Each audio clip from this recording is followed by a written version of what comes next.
world of cable news screaming and social media echo chambers, it's easy to lose the signal in the noise. Every day, policy is debated, votes are cast, and your tax dollars are spent. We cut through the headlines to bring you the critical context you need, focusing on what's really going on in news and politics. Welcome to the Analytical Iowan Podcast. This is your daily dose of fact-driven politics. Let's analyze today's news. Here's Eric. We are back here on the Analytical Iowan Podcast. It is Saturday, October 25th, as you're listening to this. And it doesn't appear like there's going to be any end in sight in this government shutdown. Now, effectively, Mike Johnson has ended the House of Representatives yet again. He is basically saying, we don't want to do any work. They are not going to be in all of next week. He's canceled all votes again. This is another week of getting nothing done. But that doesn't mean certain things aren't still happening. Now, with this government shutdown, we are dealing with two main sticking points between Democrats and Republicans. And I think once Republicans start to negotiate, it wouldn't surprise me if Democrats try to get other things in these negotiations. But it's got to get to the point where Republicans are feeling the pressure and actually negotiating. The two things they want right now are an extension of the Affordable Care Act subsidies that are set to expire at the end of the year. Now, this is important because without those subsidies, people's health care is going to go up. Even some Republicans are saying we've got to do something, but they stop short of saying we have to do it as part of funding the government and reopening the government. People like Marjorie Taylor Greene, when she starts sounding like the voice of reason, the Republicans know they've got a problem, or at least they should know. Don't know if they've actually figured that out yet. Beyond that, Democrats want to return or a delay of enforcing the cuts from the One Big Beautiful Bill into Medicaid. And unfortunately, this is going to hit red states a lot harder than it's going to hit blue states, because blue states are donor states typically, which means they give more money in federal dollars than they get back. So they have the resources available to offset the lapse if there is government lapse. And maybe you wouldn't even notice if you're in a blue state that there was a funding gap in Medicaid, because they may just pick it up on state level with, state tax money. But those are the two things Democrats want from Republicans right now, and they're not negotiating. Now, way back in September, almost a month ago, maybe a little over a month ago, they passed a continuing resolution in the House of Representatives. And that continuing resolution said we'll just fund the government through November 17th, 21st, something like that, at current levels. And Democrats said, no, we're not going to pass that. Now, in the past, they had agreed to do that. We were facing a funding deadline in March. And Democrats said, okay, we will fund the government till the end of the fiscal year, September 30th, at current levels. But lo and behold, Republicans didn't hold good to their word. We should be used to this by now. Republicans renege on a whole bunch of stuff. And what happened? Well, they passed the One Big Beautiful Bill that had a bunch of spending cuts and a bunch of things that are changed now, including starting first of the year. There's going to be additional work requirements, etc., to receive government assistance, which was unnecessary. But it's all about cruelty and trying to prove that the people who are receiving those benefits don't actually deserve them. And Republicans don't really care if people eat or if they can afford their health care. But when it comes down to it, Democrats hold the upper hand in this shutdown fight. Republicans are taking the blame, and they are probably going to be the ones that ultimately either have to cave and give in to Democrats, or they're going to have to carve out the filibuster and pass this with no Democratic support in the Senate, or not enough to get to 60 votes and get past the filibuster. But see, Republicans don't want to carve this out of the filibuster. And I think the reason why is twofold. One, they know at some point, and could be as early as after the midterms, they are going to be the minority party again. And they want to use the filibuster to block anything Democrats do. Specifically, they want to use it to block anything Democrats try to do when the Democrats hold the Senate, the House, and the presidency. So they can just say, yeah, we don't want those progressive ideas through. We don't want those liberal ideas through. And typically, the liberal ideas actually benefit people, but Republicans want to use the filibuster in order to prevent any progress from being made so they can block any legislation they don't like.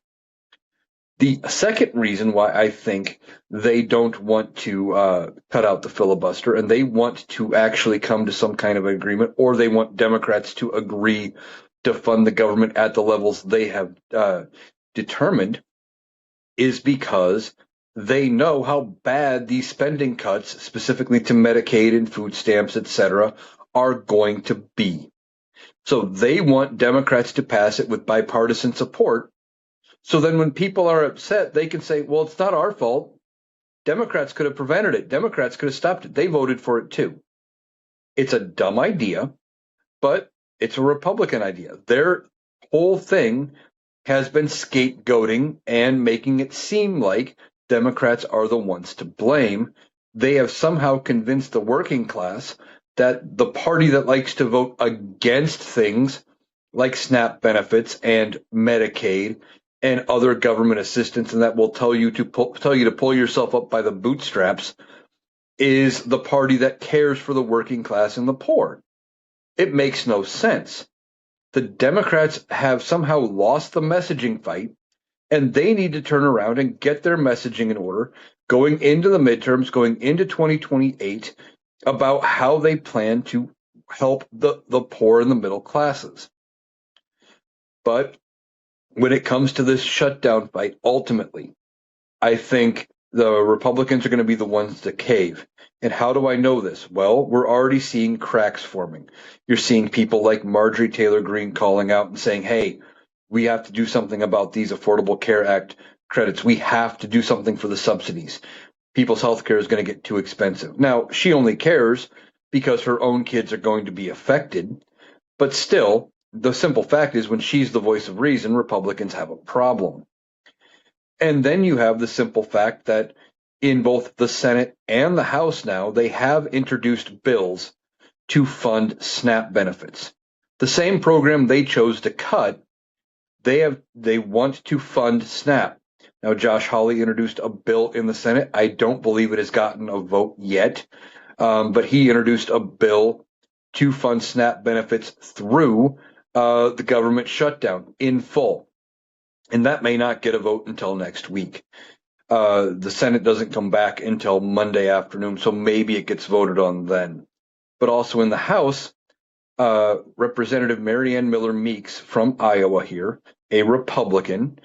She's also running for the Senate to replace Joni Ernst. And I believe she won her first race by like 6 votes. Not a lot of confidence in her ability to maybe win the state. But she has introduced a bill saying, well, people need to eat. And that it says basically the same thing Josh Hawley's bill did, that they need to fund SNAP benefits at least for the month of November, maybe December, if there is still a government shutdown going on. Now, ultimately, neither bill has gotten voted on. Representative Miller Meeks' bill in the House only got brought up and introduced during a pro forma session, which was basically a session where they showed up, they gavelled in. Apparently, she announced her bill, they gavelled out. I don't think they did anything else. The one thing they didn't do was swear in Representative Grijalva. Now, Representative Grijalva is that representative from Arizona who it has now been over a month since she won her election, and she is still not able to go to work. Why? Because Mike Johnson refuses to swear her in. He keeps trying to come up with excuses, and including telling her that there are things she can do and she can get to work and start working for her constituents.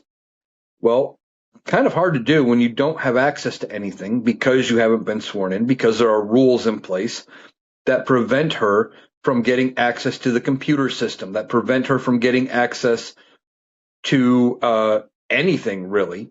She doesn't have internet access. She doesn't have a phone line. She can't make phone calls. She can't answer phone calls from constituents.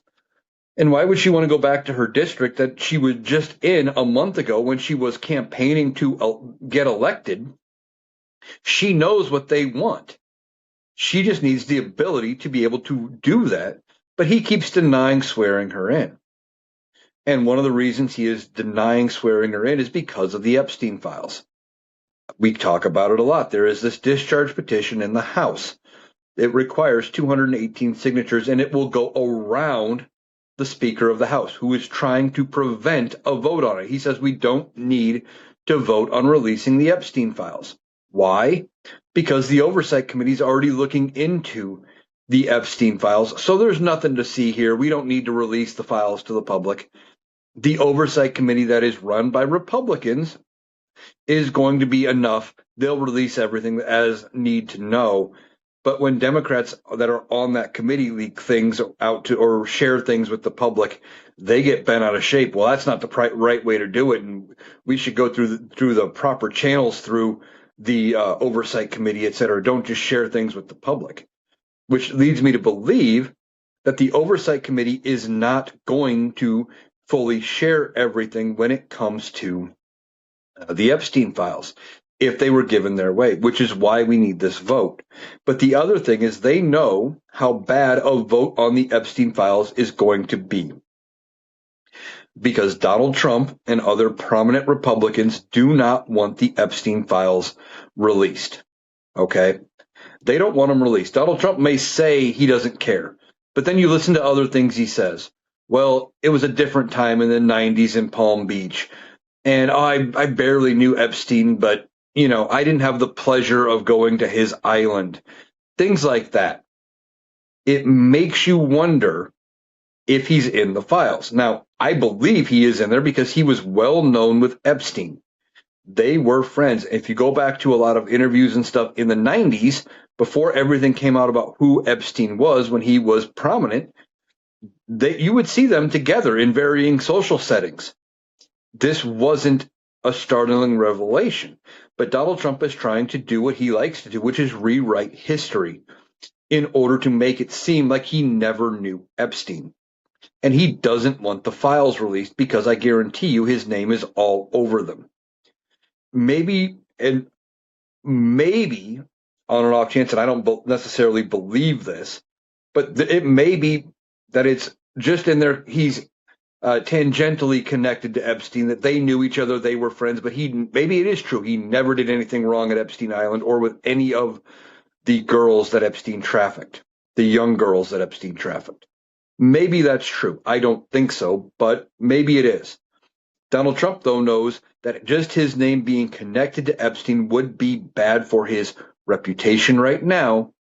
And the other thing he is really concerned about, which is his legacy. Donald Trump is very worried about his legacy. He talks about brokering these peace deals, getting the Nobel Peace Prize, building this ballroom, building the Arc de Trump, all of this stuff. And that screams of somebody who is worried about their legacy. He wants us to believe he is like the top 3 in U.S. presidents. He's not. He is going to end up as considered the worst president of all time. And how do you end up as a worse president than William Henry Harrison, a man who got pneumonia giving his speech in the rain, was alive for 31, 34 days, something like that, and died. He barely did anything in office because he got sick and died. And Donald Trump is considered a worse president than William Henry Harrison. Now, Donald Trump worrying about his legacy is why we are dealing with a lot of what's going on. Ultimately, his legacy, he is going to be an infamous character in U.S. history. His name is going to go down with the likes of John Wilkes Booth, Lee Harvey Oswald, Benedict Arnold. I would say Richard Nixon, but Richard Nixon was able to, rebuild and rebrand. Donald Trump will not be. When Nixon left the White House in disgrace when he resigned. He was able to kind of slink off to California, and then he laid low, and then he was able to kind of rebuild himself toward the end of his life as an elder statesman and rebranded. Donald Trump is not smart enough to do that, nor is his narcissistic tendencies going to allow him to do that. He would never resign, which he probably should do because of his health, because of how bad it is, and because there should be pressure coming from Republicans to force him to resign. But he would never, because his ego wouldn't allow it. He would view himself as a loser, and he can't have that. He's got to be the winner. He's got to be the best. So Donald Trump is worried about his legacy, and it's not going to be a good legacy for Donald Trump. And that's why he's doing some of what he's doing. Now, he is taking full advantage during this government shutdown. That's why he is doing things like, tearing out the East Wing. And it sounds like the entirety of the East Wing is going to be demolished to make way for this ballroom, this gaudy, unnecessary, 90,000 square foot, bigger than the existing White House ballroom that nobody wanted. In fact, I don't believe Donald Trump even campaigned on doing it. Now, yes, the president does have some ability to redecorate the White House and renovate the White House, but not to the level of what Donald Trump is doing. Now, I could be wrong, but I am fairly certain when President Truman decided to gut and rebuild the White House, gut it down to bare studs and rebuild it from the bottom up, I do believe he had gone to Congress and gotten authorization for that. There is a committee called the Congressional Historic Planning Committee or something like that, that is set to look at historical buildings, to deal with how they plan to care for existing structure and build, while preserving the history, etc. And Donald Trump had said previously that they weren't going to tear down any of the East Wing, that they were only going to have to do a little bit to connect the two buildings. And now we see the East Wing itself is gone, or going to be gone, if it is not completely torn down already. And he's doing it because the committee that would be responsible for looking into any of this isn't there. They're shuttered because of the government shutdown. So they can't say or do anything to stop him. He knows Congress isn't doing anything, in part because the group that would be responsible for removing him, the House of Representatives, at least they would bring the charges to remove him in an impeachment. They're gone because his sycophant buddy Mike Johnson is refusing to bring them back. And ultimately, there's no pushback. So he's just getting away with doing whatever he wants.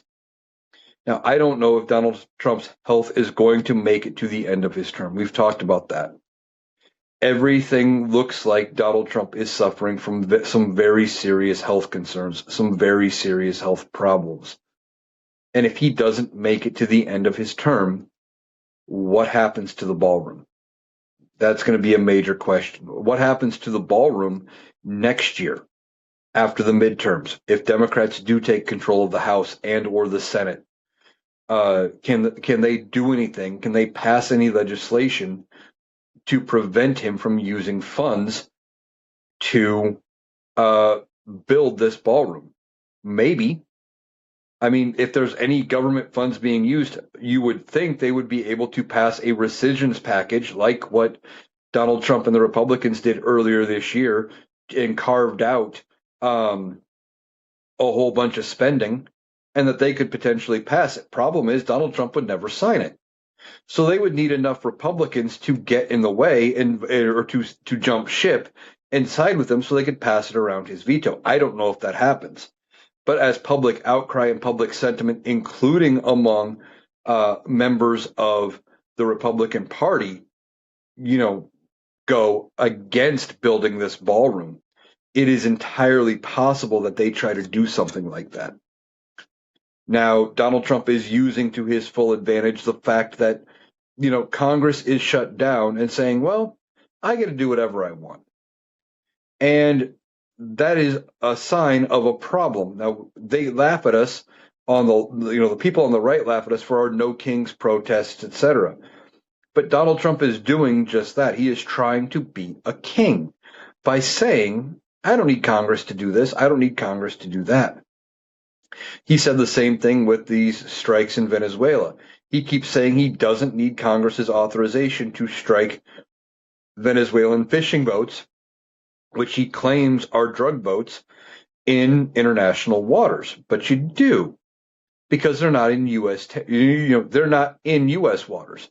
The correct procedure would be for him to let them get to the United States, have the Coast Guard meet him there, meet these boats, do a search, seize the contraband, and then prosecute criminally those people that are actually doing this. But there's been no proof, no evidence, just trust me that they are actually running drugs or other contraband. And now Donald Trump says, well, he may not need congressional authority to strike inland and land targets in Venezuela. But he also believes that if he does try to do it, that Congress may just back him up. Now, I don't know if Congress would. And what about Donald Trump being the president of peace? This doesn't sound very peaceful. For somebody who wanted the Nobel Peace Prize, he doesn't understand that these actions are the exact opposite of what that Peace Prize stands for. Now, there had been some reporting that I have not been able to fully confirm by decent sources that I trust.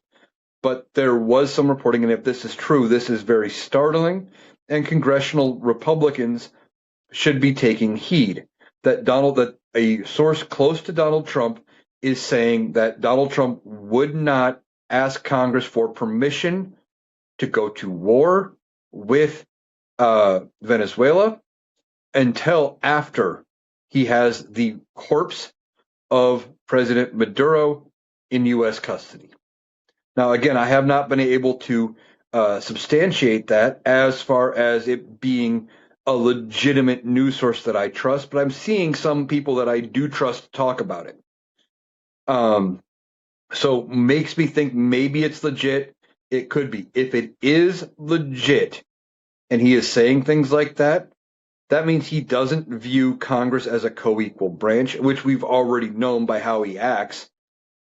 And he doesn't want congressional approval. He's going to do what he wants and then come say, well, I've already done this, so you might as well rubber stamp it anyway.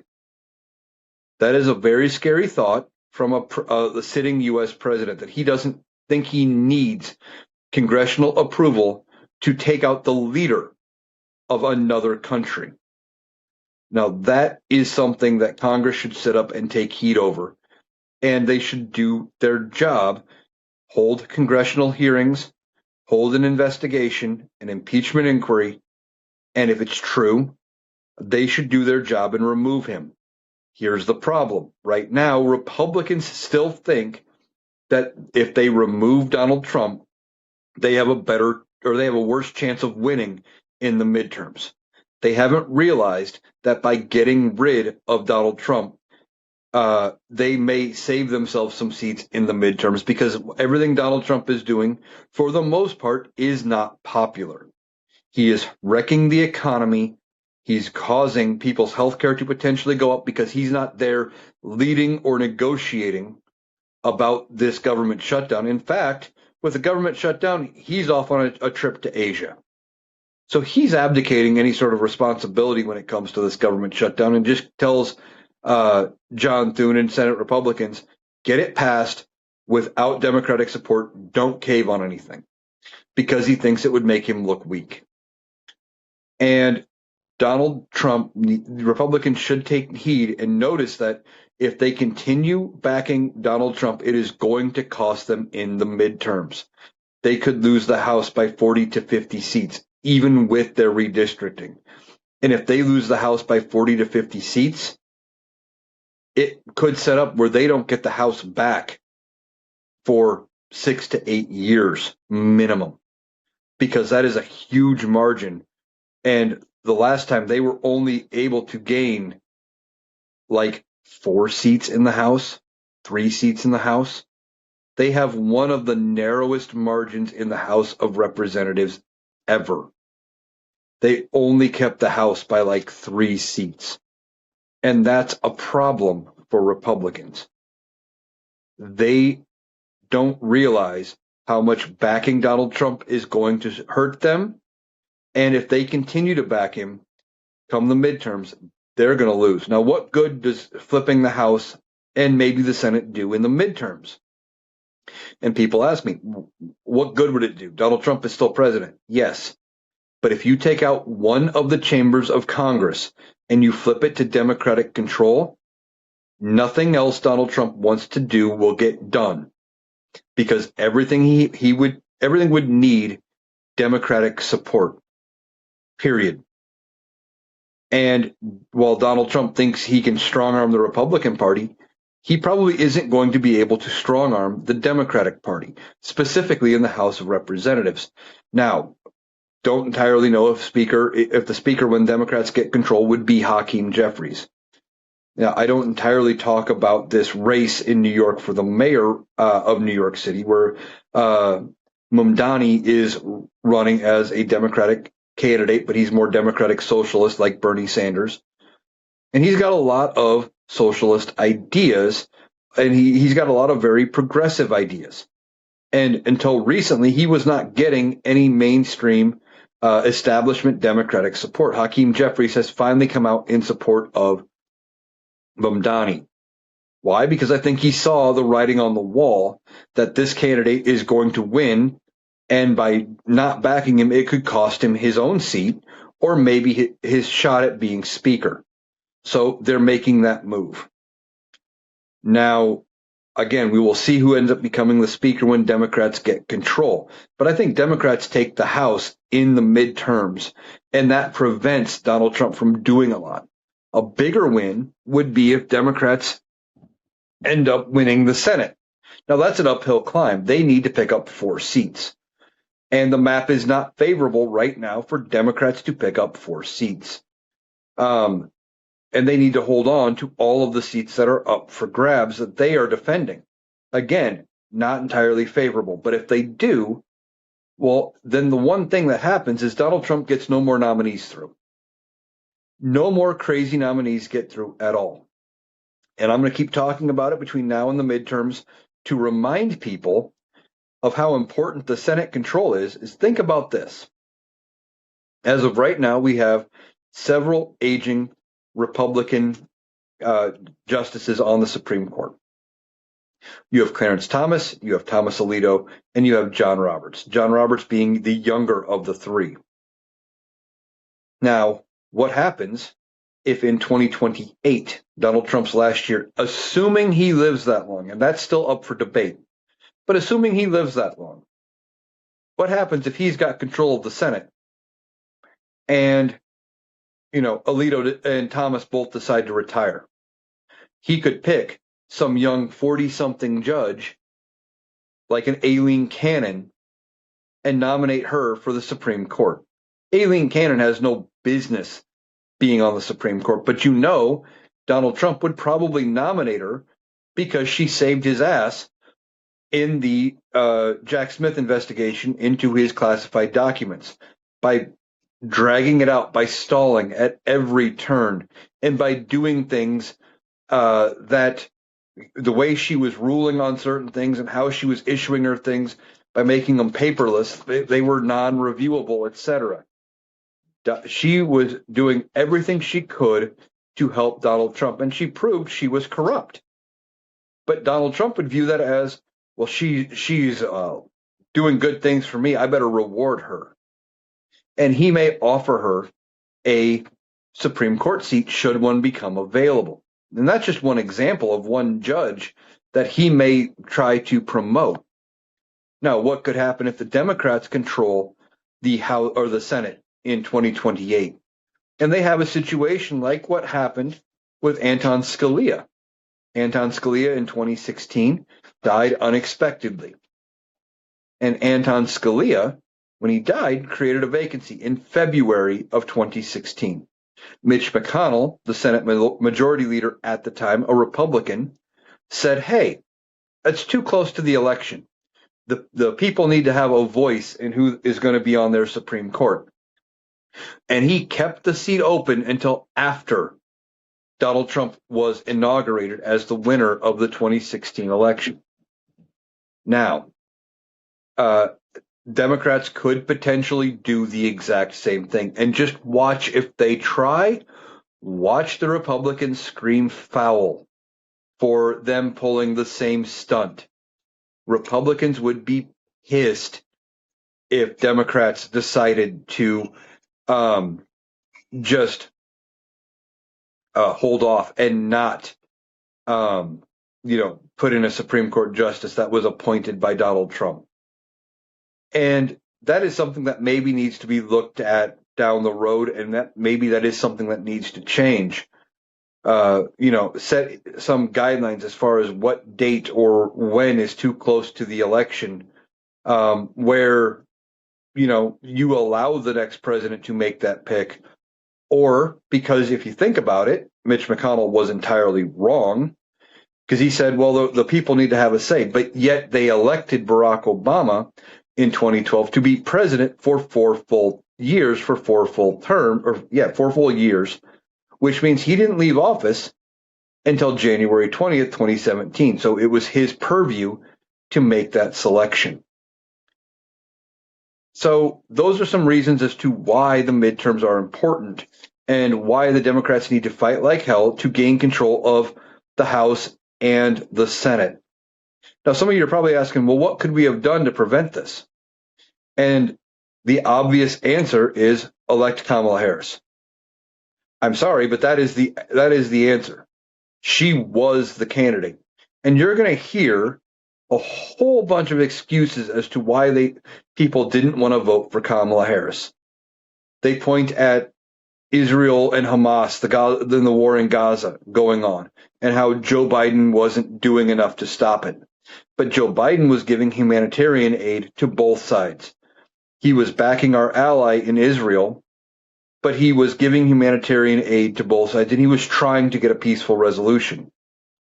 Donald Trump really hasn't gotten that peaceful resolution because even though there is supposedly a ceasefire, well, the ceasefire has been broken several times. Numerous times they thought they had a ceasefire in the past. It was broken. So, Donald Trump hasn't done any better. But they had issues with her in Gaza. And there were other issues where they complained about her connection to Joe Biden and Joe Biden's policies. Well, she's not Joe Biden. She was the sitting vice president. And the vice president doesn't have nearly the control over policy as some people seem to think.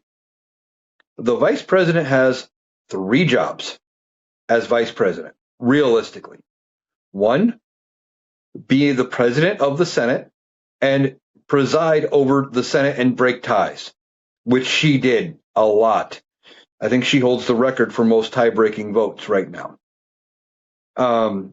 2, her job is to assume the roles of the president should the president become incapacitated or die in office. 3, inform Congress when the president is incapable of performing the role of president by using the 25th Amendment. Now, some people think she should have done that, but there was no evidence that Joe Biden was actually impaired. Some people point at his stutter. And a lot of the clips where it looks like he is having problems were taken either out of context, because Republicans love to do that, or they were clipped. Like there was a clip of him talking to somebody at, I believe it was a cemetery in Normandy, I believe. I know it was a cemetery in Europe for, I think it was a D-Day celebration. And if you look from one angle, specifically Fox News, it looks like he's turned talking to nobody that he's just standing there looking the wrong way, talking to nobody. But if you see the view from a different news source, you see the truth, which was there was somebody there he was conversing with. So he wasn't talking to nobody, but they made it look like he was senile and feeble and all of these things. Okay, and then beyond that, you had people saying, well, there was no Democratic primary, but there was. there were two Democratic challengers to Joe Biden. R.F. Kennedy Jr. originally started as a Democrat, then after like 3 primaries where he was only getting like 1% of the vote, he dropped out and he was going to run as a Republican. Then he decided to run as an independent. And then I believe it was Marianne Williamson, but she also was only getting a couple percent of the vote. She was not a serious contender. There was nobody. And what is Kamala Harris supposed to do? Run in a primary against the co-person on her ticket? Of course not. There was a primary, and you voted for Joe Biden in that primary, for those that actually voted. Now, here's the thing. When it comes to that primary, you were voting for the Biden-Harris ticket because Biden was going to run with Kamala Harris. And I have said this to everybody who has an issue with Kamala Harris taking up the mantle and running when Joe Biden decided he was not going to seek re-election. Would you have been saying the same thing if instead of just saying, I'm not running for re-election, if Joe Biden had died and she had become president that day? Everything else being pretty much the same. He still had the bad debate. He still did all of that. But instead of him resigning that day, if he would have passed away and Kamala Harris would have had to become president, would you have said the same thing about there being no primary, etc.? Of course not, because then she would have been in the role of president. She would have been the incumbent. It would have made sense for her to run. It made sense for Kamala Harris to run. Now, there may be all kinds of issues with this election, and I don't want to go down the rabbit hole of conspiracy theories, but there are districts where it looks like Kamala Harris got 0 votes, which seems weird. She should have at least gotten a couple, especially in districts that were previously closer to 50-50. And some areas that were predominantly Democrat for like 20 years and didn't vote for Donald Trump in the previous 2 elections did go to Donald Trump. And it makes you question it. Now, if evidence comes out and shows that there was something fishy, then I will go down those rabbit holes and talk about there being something fishy. All right. But Kamala Harris was the choice. She was the way forward in that position. There wasn't enough time to hold a full set of primaries. Who was going to pay for primaries? And they had to have everything done in like 10 days. There wasn't anybody else to run. She was the candidate. We needed to make sure she got elected, and we wouldn't be in this mess. I guarantee you, if Kamala Harris had been president, the East Wing wouldn't be demolished. We wouldn't be staring at the brink of war with Venezuela. There wouldn't be the tariff problem. None of that bullshit would have happened. The economy would be doing a lot better. But we voted in Donald Trump, so now we have to deal with the bullshit coming out of this administration. Donald Trump is just doing things. He wants to his way. He's worried about his legacy. And ultimately, I think his legacy is going to be one of a failed president. I mean, we're seeing a bunch of that as it is. You know, this ballroom that nobody wanted is going to get built. And that is probably going to be the crowning achievement for him in this term, that he built a ballroom that nobody wanted. He's not getting anything done. He's not doing anything of substance. He's pointing at certain issues, and he's getting minor victories. And he's he's shouting to high heaven about how great he is and about all of the things he's doing and all of the winning he's doing. The one thing Donald Trump has always been good at has been self-promotion. And that's kind of where we're at now. Donald Trump likes to self-promote. Now, we are hearing that some mysterious donor has offered the Department of Defense, because I refuse to call it the Department of War, until such time as Congress passes the name change, because it will require Congress. Donald Trump can rename things all he wants or say this is the new name, but it doesn't matter. It's the Department of Defense.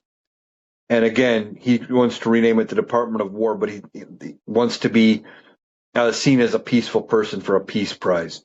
Makes no sense to me. But anyway, an anonymous donor who Donald Trump supposedly knows, but he won't say who. He won't admit who this donor is unless the donor tells him he has to, has offered $130 million to the Department of Defense, and the Department of Defense has acknowledged the gift and has said that the money is supposed to be used to make payroll and pay the troops the second check that they are due here at the end of the month. Now, I have not heard any definitive answers that the military was actually paid on the 15th. I've heard rumors and things out of this administration, but I haven't seen anything from people I would trust. Because if Donald Trump or Pete Hegseth say it, I have no reason to believe, for as much as those two people lie, that it's true that they found a way to make payroll by moving research and development money around back on the 15th. So if somebody's out there in the audience, if you are in the military or you know somebody in the military that knows for sure whether they got paid or not, I would love to hear that, because that changes things. But now supposedly he gets this $130 million gift. Won't say who it's from. It's all cloak and dagger, but now they're going to use it to make payroll. Seems very suspicious. Ultimately, Congress is probably going to have to get involved, or they should get involved. But again, you've got Speaker Mike Johnson, who should be involved in this, is saying, well, we don't have to be around. We'll come back later. It's not a big deal. So they're not doing their job when it comes to oversight and making sure Donald Trump does the things he's supposed to do the way he's supposed to do them. And they're letting him get away with this. Now, this $130 million gift, why do we need to know who the donor is? I can think of a reason. What if it's a foreign country, an adversarial foreign country? Say Russia. What if Russia gives us a $130 million gift in order to pay the military? Question, what do they want in return? What do they want us to do? Are they going to want to back off of sanctions? Are they going to want us to back off giving aid to Ukraine? Are they going to expect us to help them in the war in Ukraine, maybe sell them weaponry? You know, if it's a gift from Russia, that it comes with strings. But Donald Trump doesn't care about that. This is what people like him do. He found a way to get a win and make it look better. Well, see, I was able to secure private funding to fund the military because our government shut down. I'm the hero. I'm the best. Look at me. It's all performance. Now, if it's a private entity, what if it's Elon Musk? But what does he want in return? Is it a defense contract? Is it more contracts for Starlink or something else? Maybe SpaceX contracts? Those kind of things? That's why there needs to be transparency, and Congress needs to do its job and open investigations into this. Now, there will ultimately be investigations when Democrats have control of the House again. But by that point, I'm not going to say it's too little too late, because finding out the truth is always important. But then this is already done, and maybe we've already fulfilled our end of whatever this bargain was, because Donald Trump doesn't do things, that aren't transactional. Just like, he has wrecked the farmers' economy by tariffs and, pissing off China. So China bought no soybeans and all of this. And he hasn't given them a bailout.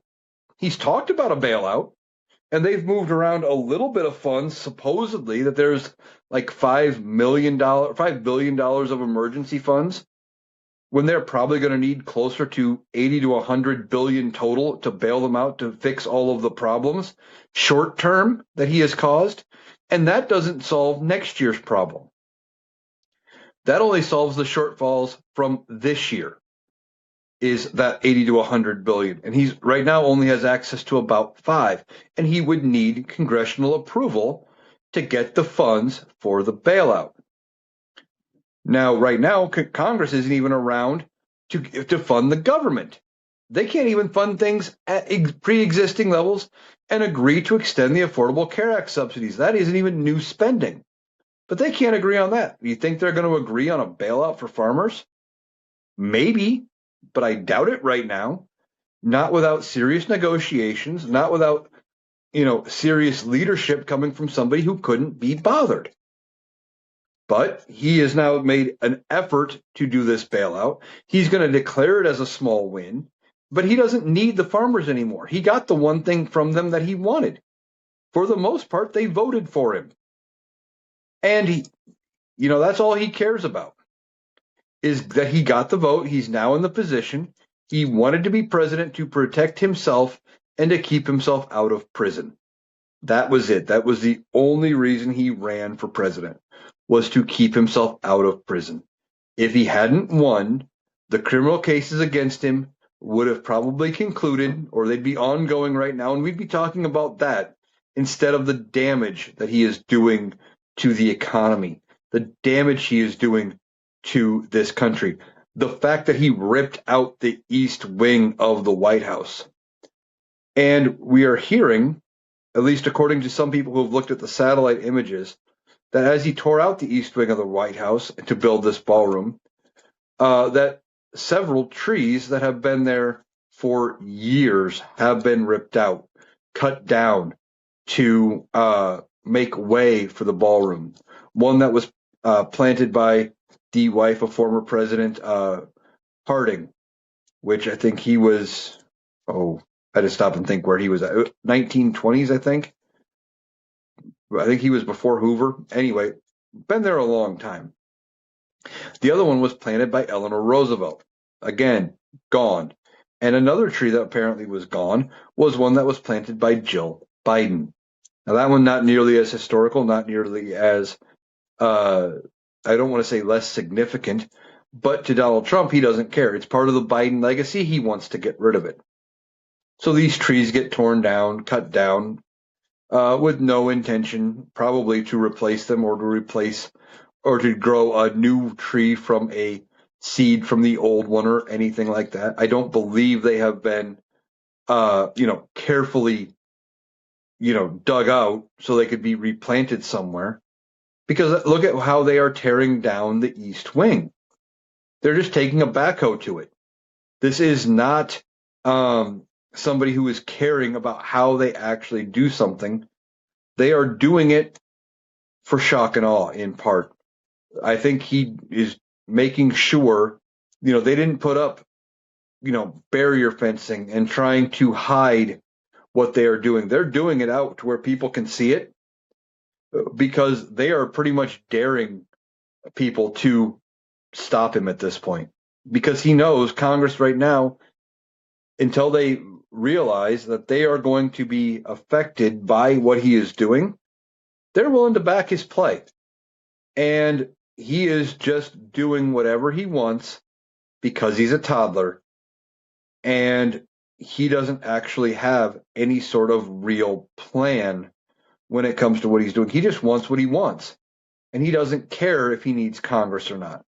He doesn't care because right now he has surrounded himself with nothing but yes men and yes women, because all they do is tell him he can do whatever he wants, tell him he's a genius, and make it seem like he's the greatest, at least to him, and that's all he cares about. Now, Steve Bannon, that far-right podcaster who was an advisor to Donald Trump, who went to prison for Donald Trump, was talking, I believe, on his own podcast. Maybe he was doing an interview, I'm not sure. But I've seen the clip going around where he talks about how Donald Trump will have a third term, that he will be the president after 2028. And I don't know where he is getting his information, but he's just flat out wrong. First of all, Donald Trump I don't think is healthy enough. If you look at everything going on, the fact that we see images of him numerous times in public, dozing off in public, having to jolt himself awake, looking like when he gets bored, he just kind of drifts off. He fell asleep during his own criminal trial. Those kind of things. And then you add in the fact that we've seen images of his face drooping and he slurs his speech really bad. And he forgets who he's talking to, doesn't seem to know about anything that's really going on, has to be asked numerous times, and then just seems forgetful. Said things like, well, I'm going to Russia when he was actually going to Alaska. He is showing signs of dementia. And he talks about taking the Montreal Cognitive Test. That is not a standardized test that you just give to somebody of his age. You don't give that test unless you are questioning whether or not they have issues. Now, when you're dealing with a narcissist like Donald Trump, you would tell him, oh, you did great, you aced it. When that is not really what the Montreal Cognitive Test is about. It is about, charting trends. You have him take it in April. He takes it in October. He might take it next February. And you go from point to point to point and you see, what kind of a decline there is from here to there. And you see where their cognitive function is. That's all it is. But Donald Trump thinks it's like some standardized test and that he aced. Except we know, based on people who have gone to school with him back when he went to college and high school, etc., that he wasn't a good student. So him acing a test by itself is just a bogus idea anyway. But Steve Bannon says Donald Trump is definitely going to have a third term. I don't think his health is going to hold up. We were just talking about his cognitive issues, etc. Then you look at the fact that he is not in the greatest shape physically. He is not 6'3" and 235 pounds like he likes to claim. He's probably closer to 5'10" and 300. And, he's in bad enough shape. A few weeks ago, there was a video circulating where he was out golfing with his granddaughter, and he did something you're not supposed to do in golf, and he drove his golf cart across the putting green. Now, I'm not a golfer, and even I know you don't take your golf cart across the putting green. Those greens are meticulously manicured, etc., and they are not designed to handle the weight of a golf cart. But Donald Trump didn't even want to be bothered to get up and walk from the edge of the green, etc. He just had to drive right up there. And we see other issues. He's got the vein problem, the chronic venous insufficiency that they've at least told us about. And if they've told us about that, knowing how Donald Trump is about his health and trying to make us believe that he has the body of a god in all of this, if they are telling us that much, how bad is it really? Some people are speculating that he's getting routine blood transfusions because of the bruising on his hands. They always seem to show up around the same time every month, that it's like it's something standard that he is getting, which is entirely possible. I don't think he is well, and I don't know that he lives all the way to the end of his term. But then he said, Steve Bannon says, well, we have other things in the works, and he will definitely be there. Well, what other things, Steve Bannon? Because the 22nd Amendment says no person can be elected to the office of president more than twice. Now, some people are suggesting that he could run as, say, J.D. Vance's VP, and J.D. Vance could abdicate or resign, and Donald Trump would get another, term. Well, no, even if he could do that, he is not eligible for more than 2 years of J.D. Vance's term. So it wouldn't even give him a full term. It would give him at most 2 years. However, the 12th Amendment says no person can be elected to the vice presidency if they are ineligible to be president. Well, because of Donald Trump's 2-term limit, he is ineligible to be president. Now, they are looking at all kinds of ways of saying, well, no one can be elected, which means maybe he can't campaign. and they were going to try to find a way to make him president some other way. Well, I got news for anybody who's thinking that they are going to try to do that. It's not going to happen. I don't even think this corrupt Supreme Court is going to side with Donald Trump and allow him to run for another term. And if they try to say something like, well, yeah, you can have you can have more than 2 terms as long as they're not consecutive, that means Barack Obama could run again. And I don't think they want that. Now, I don't know if Barack Obama would want to run again, but I think he would be relatively popular enough that he would obliterate Donald Trump in a general election. And that's the one thing Donald Trump wouldn't want to have happen anyway. And they are trying, they say, well, we'll just pass a constitutional amendment. They don't have the votes. It takes 2/3 of both chambers of Congress. They barely have 50% in the House, and they have 53% in the Senate.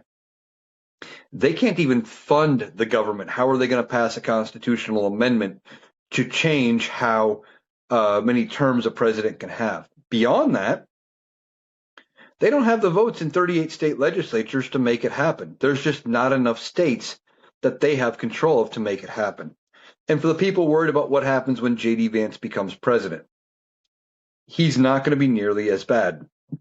Why? Because he is smarter than Donald Trump, which is actually a good thing. He's also not a toddler dealing with dementia, and he is not going to be reactionary and decide that he is pissed off at Venezuela and decide he wants to start bombing inland targets. I guarantee you J.D. Vance wouldn't do something like that. And if, on the off chance that the Republicans are the ones to remove Donald Trump, whether that be from the 25th Amendment or through impeachment, you better think that J.D. Vance would be looking over his shoulder, trying to just keep his nose down and his nose clean, and avoid anybody and everybody. Just do the job and try to stay out of people's radar. Now, they may have to end up removing Donald Trump or moving on to J.D. Vance ahead of the 28 general election, because the Republican Party knows that if they don't do something, they have got to start seeing that they are in trouble if they stick with Donald Trump all the way to 28. Now, I don't think he's going to be healthy enough for the reasons we just talked about, and I don't know that he makes it to 28. But if they don't change out for J.D. Vance soon, or soon enough before the 28 general, they're not going to have enough time to try to brand him as somebody different than Donald Trump, as somebody who can do the job. Now, a lot of MAGA doesn't seem to like J.D. Vance. I don't think J.D. Vance was Donald Trump's pick. And in fact, when Donald Trump talks about who should run in 28, J.D. Vance is not the first name mentioned. So if Donald Trump is around all the way to 28, Donald Trump may throw a wrench in it by trying to nominate somebody else himself by saying, well, Don Jr. should run, or Marco Rubio, anybody but J.D. Vance. The best hope the Republicans have is that Donald Trump doesn't make it to 28. But even that isn't a foregone conclusion. I don't think he does. But they should be looking at it going, we need to do something. Everything Donald Trump is doing is hurting this country. It is hurting the Republican Party. And we are going to be the ones suffering from the legacy. If he doesn't make it to the end of his term, if he dies tomorrow, and now I'm not saying that anybody should do anything like that, but he is 79 years old and not in good health. There is a chance that something happens to him tomorrow. The Republicans that are still around that have catered to him this long are going to have to deal with the fallout from his administration, and they are going to have to deal with all kinds of questions about who knew what about his health and how bad was he really. And I hope Democrats hold feet to fire like they try to do about Joe Biden, even though there wasn't really any problem with Joe Biden. Not really. Nothing that couldn't be explained away by him having a stutter his whole life and the fact that he was 80 years old. Joe Biden was in actually better health than Donald Trump. And Republicans are trying to make it some kind of a big deal that there was really a shadow government propping Joe Biden up and making it so they got their way.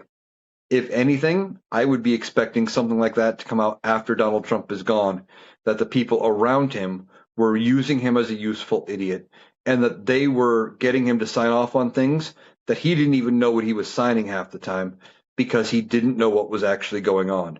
Because Donald Trump is not in good health. He's not in his right mind, and he's suffering from, I believe, some form of early dementia. All right, that is everything I've got for you today. That'll do it for the Analytical Iowan podcast.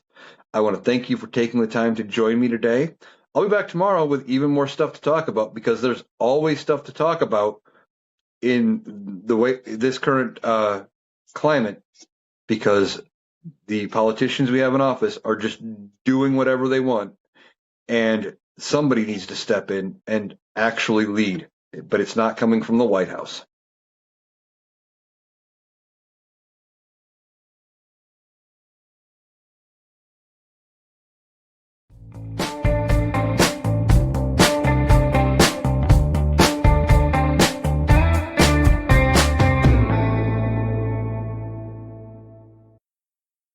That was Eric.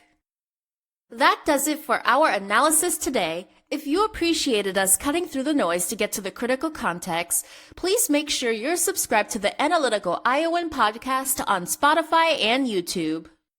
We'll be back tomorrow. Thanks for listening.